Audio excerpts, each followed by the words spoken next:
മനുഷ്യചരിത്രം കണ്ട ഏറ്റവും ക്രൂരമായ കൂട്ടക്കൊലക്കെതിരെ ഏറ്റവും ഭീകരമാം വിധത്തിൽ ചരിത്രത്തിൽ വേട്ടയാടപ്പെടുന്ന ഒരു ജനതയോട് നമ്മുടെ ഐക്യദാർഢ്യം അറിയിക്കാനാണ് നമ്മൾ ഇവിടെ ഒരുമിച്ച് ചേർന്നിട്ടുള്ളത്. ഇവിടെ രണ്ടത്താണി സാഹിബ് സൂചിപ്പിച്ചതുപോലെ ഇരുവശത്തും ആയുധമേന്തിയ ആളുകൾ നിൽക്കുമ്പോഴാണ് നമ്മൾ അതിനെ യുദ്ധമെന്ന് വിളിക്കുക. ഒരു ഭാഗത്ത് സർവസന്നാഹങ്ങളോടെയും കൂട്ടക്കൊലക്കായി വന്ന ഒരു സൈന്യവും, മറുഭാഗത്ത് കഴിക്കാൻ ഒരു നേരത്തെ ഭക്ഷണം പോലുമില്ലാതെ വിശന്നു നിൽക്കുന്ന ഒരു ജനതയുമാകുമ്പോൾ അതിനെ യുദ്ധമെന്നല്ല വിളിക്കേണ്ടത്, വംശഹത്യ എന്നാണ് എന്ന് ഉറപ്പിച്ചു പറയാനാണ്. ആ വംശഹത്യക്കെതിരെ ലോകത്തിന്റെ മനസാക്ഷിയോട് ഉണരണമെന്ന് കൈമുട്ടി ചുരുട്ടി ആഹ്വാനം ചെയ്യാനാണ് മറൈൻ ഡ്രൈവിന്റെ ഈ കായൽ തീരത്ത് ആയിരക്കണക്കിന് വരുന്ന നമ്മൾ അണിനിരന്നിട്ടുള്ളത്. ഗസയിൽ നടക്കുന്ന ആ ഒരു കൂട്ടക്കൊലയുടെ ക്രൂരത ഒരൊറ്റ വാചകത്തിൽ നിങ്ങൾക്ക് ബോധ്യപ്പെടും. ഗസയിലെ ഒരു മുസ്ലിം ദേവാലയത്തിൽ ഈ കഴിഞ്ഞ ആഴ്ച നടന്ന ഒരു ജുമാ ഖുതുബ രാജ്യത്തെ പ്രധാനപ്പെട്ട മാധ്യമങ്ങൾ റിപ്പോർട്ട് ചെയ്യുന്നുണ്ട്. നമുക്കറിയാം, ഇസ്ലാമിക ആചാരപ്രകാരം ഒരു ഖുതുബക്കകത്ത് നിർബന്ധമായും ഉണ്ടായിരിക്കേണ്ടുന്ന ചില വാചകങ്ങളുണ്ട്. അത് ഒഴിവാക്കി നിർത്തിയാൽ മിമ്പറിൽ കയറി നിന്ന ആ പണ്ഡിതൻ ആകെ പറഞ്ഞത് 3 വാചകങ്ങളാണ്. വിശപ്പ് കാരണം എനിക്ക് സംസാരിക്കാൻ കഴിയുന്നില്ല, വിശപ്പ് കൊണ്ട് നിങ്ങൾക്കൊന്നും കേൾക്കാനും കഴിയില്ല എന്നെനിക്കറിയാം, നമുക്ക് നമസ്കരിക്കാം എന്നാണ്. 2 വർഷമായി ആ മണ്ണിൽ കടന്നു കയറി അവിടുത്തെ ജനങ്ങളെ കൂട്ടക്കൊല നടത്തി. ലോകം അവർക്ക് സഹായത്തിന്റെ കൈകൾ നീട്ടുമ്പോ ആ കൈകളെ അറുത്തുമാറ്റി അതിർത്തികൾ കൊട്ടിയടച്ച് മനുഷ്യ ചരിത്രത്തിലെ ഏറ്റവും വലിയ കൂട്ടക്കൊല അവിടെ നടക്കുമ്പോ അവിടെ പിടഞ്ഞു വീണ് മരിക്കുന്നവരിലേറെയും കുട്ടികളാണ്. ഫലസ്തീൻ സന്ദർശിച്ച ഐക്യരാഷ്ട്രസഭയുടെ ഒരു ഉദ്യോഗസ്ഥൻ, അദ്ദേഹത്തിന്റെ പേര് ടോം ഫ്ലെച്ചർ എന്നാണ്. അദ്ദേഹം ആ തെരുവുകളിൽ ചെന്നപ്പോ അദ്ദേഹം കണ്ട കൗതുകകരമായ ഒരു കാഴ്ച. അത് ഫലസ്തീനിലെ മാധ്യമ പ്രവർത്തകരോട് ചോദിക്കുകയാണ്. ഞാൻ ഒരുപാട് കലാപ ഭൂമികളിൽ പോയിട്ടുണ്ട്, ഒരുപാട് യുദ്ധഭൂമികളിൽ പോയിട്ടുണ്ട്, ഒരുപാട് ക്ഷാമം പിടിച്ച പ്രദേശങ്ങളിൽ പോയിട്ടുണ്ട്. അവിടെ ഒന്നും കാണാത്ത കൗതുകകരമായ ഒരു കാഴ്ച ഞാൻ ഫലസ്തീനിൽ കാണുന്നത്. ഈ തെരുവുകളിലൂടെ നടന്നു നീങ്ങുന്ന മനുഷ്യർ, അവർക്കിടയിൽ സ്ത്രീകളുണ്ട്, അവർക്കിടയിൽ കുട്ടികളുണ്ട്, അവർക്കിടയിൽ വൃദ്ധന്മാരുണ്ട്. അവരൊക്കെ പട്ടിണി പേക്കോലങ്ങളാണ്, എല്ലുന്തിയവരാണ്, നിവർന്നു നിൽക്കാൻ ത്രാണിയില്ലാത്തവരാണ്. പക്ഷേ ഗസയുടെ തെരുവുകളിലൂടെ നടക്കുന്ന പട്ടികളുണ്ട്. ആ പട്ടിക്കുട്ടികളിതാ തടിച്ചു വീർത്തിരിക്കുന്നു, കൊഴുത്തിരിക്കുന്നു. ഇത് ഞാൻ ലോകത്തെവിടെയും കണ്ടിട്ടില്ല. തെരുവുകളിൽ എല്ലുന്തിയ പട്ടിണിക്കോലങ്ങളായ മനുഷ്യർ, മറുഭാഗത്ത് നായ്ക്കൾ തടിച്ചു വീർത്തിരിക്കുക. ഫലസ്തീനികൾ കൊടുത്ത മറുപടി എന്താണെന്നറിയോ? ഇവിടെ മനുഷ്യർ പട്ടിണി കിടക്കാണ്, അവർ ബോംബ് കെട്ടുന്നു മരിച്ചു വീഴാണ്, അവരുടെ ചുതറിത്തെറിച്ച മാംസത്തുണ്ടുകൾ തിന്നാണ് ഫലസ്തീന്റെ തെരുവുകളിലെ നായ്ക്കൾ വലുതായത് എന്നാണ്. മുസ്ലിം ലീഗ് ഇവിടെ ഈ സംഗമം സംഘടിപ്പിക്കുമ്പോ ഫലസ്തീനിന് അവിടെ നടക്കുന്ന യുദ്ധത്തെ ഒരു മുസ്ലിം പ്രശ്നമായി പരിമിതപ്പെടുത്താൻ ഞങ്ങൾ ആഗ്രഹിക്കുന്നില്ല. ഇതൊരു മനുഷ്യാവകാശ ലംഘനത്തിന്റെ പ്രശ്നമാണ്. നമ്മൾ ചരിത്രത്തിലേക്കൊക്കെ ഇവിടെ പോകുന്നതിന് മുൻപ് നമ്മൾ ജീവിക്കുന്ന ആധുനിക ദേശരാഷ്ട്രങ്ങൾ നിലവിലുള്ള, ഐക്യരാഷ്ട്രസഭ നിലവിലുള്ള മനുഷ്യാവകാശങ്ങളെ കുറിച്ച് വാചാലമായി സംസാരിക്കുന്ന ഈ ലോകത്ത് യുദ്ധത്തിന്റെ സാമാന്യ നീതിയുണ്ട്. യുദ്ധത്തിന്റെ സാമാന്യ നീതി സ്ത്രീകളെ ഒഴിവാക്കണം, കുട്ടികളെ ഒഴിവാക്കണം, ആശുപത്രികൾ ഒഴിവാക്കണം, ആംബുലൻസുകൾ ഒഴിവാക്കണം, മാധ്യമ സ്ഥാപനങ്ങളെ ഒഴിവാക്കണം, അഭയാർത്ഥി ക്യാമ്പുകൾ ഒഴിവാക്കണം. യുദ്ധം നടക്കേണ്ടത് സൈനികരും തമ്മിലാണ്. ഇവിടെ ആരാധനാലയങ്ങൾ, അഭയാർത്ഥി ക്യാമ്പുകൾ, ആംബുലൻസുകൾ, മാധ്യമ പ്രവർത്തകർ, അങ്ങനെ കണ്ണുകാണാത്ത ക്രൂരതയുടെ ഭാഗമായി ഇസ്രായേൽ ഗസയെ തകർത്തെറിയുമ്പോ അവിടെ ഒരു ക്രൈസ്തവ ദേവാലയം ഉണ്ടായിരുന്നു. മുസ്ലിം ലീഗിന്റെ ഈ ഗസ ഐക്യദാർഢ്യ വേദി, ഇത് ലീഗിന്റെ നേതാക്കന്മാർ മാത്രമല്ല, എന്റെ നേതാക്കന്മാർ എന്റെ പുറകിലുണ്ട്. ഇവിടുത്തെ ക്രൈസ്തവ സഭാ നേതൃത്വം ഒന്നടങ്കം ലീഗിന്റെ ഈ റാലിയിൽ പങ്കെടുക്കുന്നുണ്ട്. ഹൈന്ദവ സമൂഹത്തിന്റെ ആത്മീയ നേതൃത്വം ലീഗിന്റെ ഈ റാലിയിലേക്ക് കടന്നു വരുന്നുണ്ട്. അവിടെ തകർത്തെറിയപ്പെട്ട ഒരു ദേവാലയം, ഹോളി ഫാമിലി ചർച്ച് എന്നാണ് അതിന്റെ പേര്.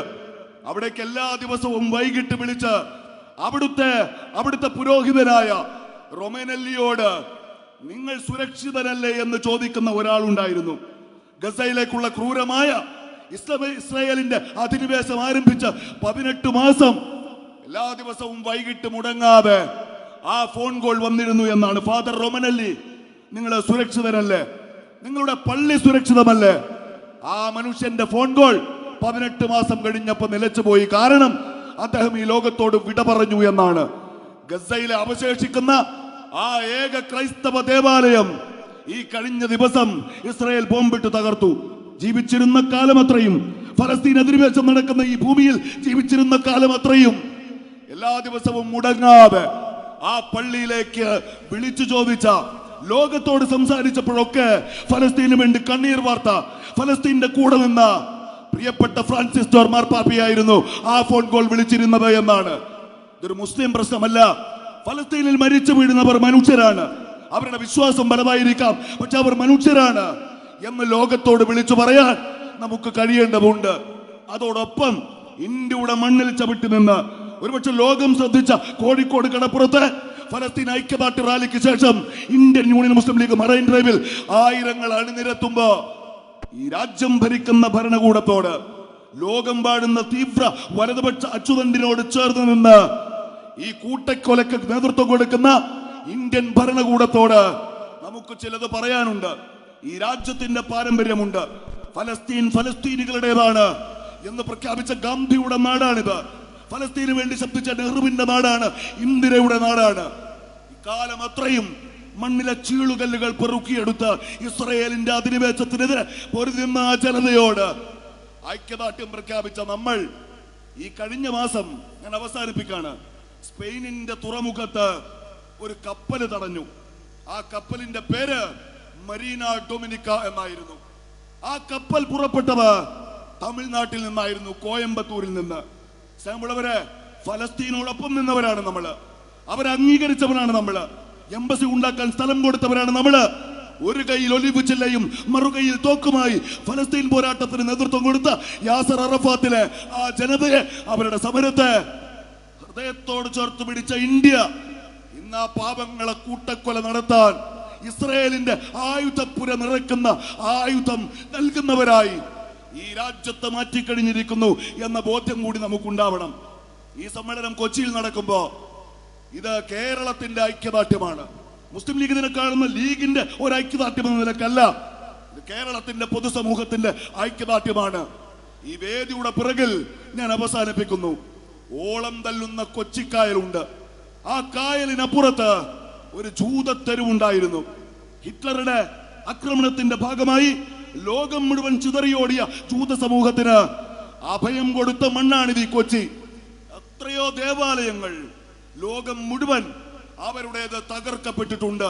പക്ഷേ കൊച്ചിയിലെ ജൂത സിനഗോഗ് അതിന്റെ ഒരു കല്ലളകിയിട്ടില്ല, അതാരും തകർത്തിട്ടില്ല. മലയാളത്തിന്റെ മഹാപൈതൃകത്തിന്റെ പ്രതീകം കണക്ക് മലയാളി ആ ജൂത സിനഗോഗിനെ സംരക്ഷിക്കുകയാണ് ചെയ്തത്. എല്ലാ ഇസ്രായേല്യരും അവരുടെ വാഗ്ദത്ത ഭൂമി തേടിപ്പോയി.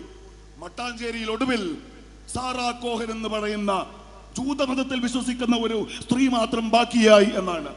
അവരുടെ ഭർത്താവ് ഏലിയാസ് കോഹൻ മരണപ്പെട്ടു. ആ സ്ത്രീ ഒറ്റക്കായപ്പോ അവർ എല്ലാ ദിവസവും ഒരു മകനെ പോലെ പരിരക്ഷിച്ച, അവർക്ക് വേണ്ട കാര്യങ്ങൾ ചെയ്തു കൊടുത്ത, ഒരു മകന്റെ സ്നേഹവും വാത്സല്യവും കൊടുത്ത ഒരു മനുഷ്യനുണ്ട്. ഒരുപക്ഷെ ഈ ആൾക്കൂട്ടത്തിൽ അയാൾ ഉണ്ടാകും. അയാൾ നമ്മുടെ പാർട്ടി അനുഭാവിയാണ്. അയാളുടെ പേര് താഹ എന്നാണ്. ഇത് മലയാള നാടിന്റെ പാരമ്പര്യമാണ്.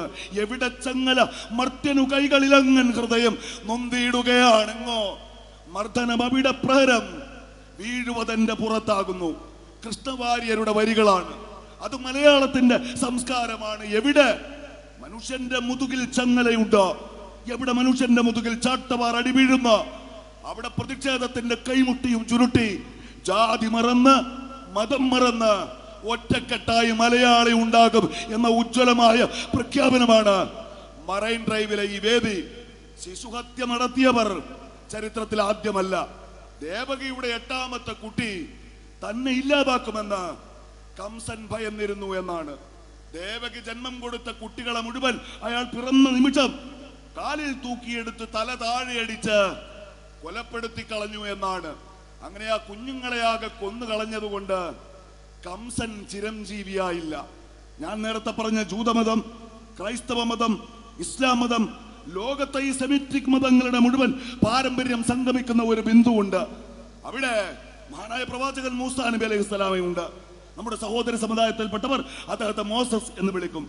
അവിടെയും ഉണ്ടൊരു ഫറോവ. ആ ഫറോവയും കുഞ്ഞുങ്ങളെ ഭയന്നിരുന്നു, കുഞ്ഞുങ്ങളെ കൂട്ടക്കൊല നടത്തിയിരുന്നു. പക്ഷേ ഫറോവയും ചരിത്രത്തിൽ ചിരഞ്ജീവിയായി എല്ലാ കാലത്തേക്കും ഒരു ചക്രവർത്തിയായി വാണില്ല. ഈ ശിശുരോധനങ്ങൾ ഉണ്ടല്ലോ, പട്ടിണി കിടന്ന് മരിച്ച മക്കളെ കാണുമ്പോ വാവിട്ട് കരയുന്ന ആ അമ്മമാരുടെ കണ്ണീരുണ്ടല്ലോ, അതിന് സയോണിസ്റ്റ് രാഷ്ട്രം കണക്കു പറയേണ്ടി വരും. ചരിത്രത്തിന്റെ ഇടനാഴിയിൽ ആ രാഷ്ട്രവും അതിന്റെ പ്രത്യയശാസ്ത്രവും അതിന്റെ അധികാരദാർഢ്യവും മൂക്കുകുത്തി വീഴുന്നത് നമ്മൾ കാണും എന്ന ബോധ്യത്തോടെ മുസ്ലിം ലീഗ് സംഘടിപ്പിച്ച ഈ ഗസ ഐക്യദാർഢ്യ റാലിയിൽ അണിനിരക്കാൻ ഇവിടെ എത്തിച്ചേർന്ന ആയിരക്കണക്കിന് വരുന്ന പ്രവർത്തകരെ പാർട്ടിക്ക് വേണ്ടി അഭിവാദ്യം ചെയ്തുകൊണ്ട് അവസാനിപ്പിക്കുന്നു. അഭിവാദ്യങ്ങൾ.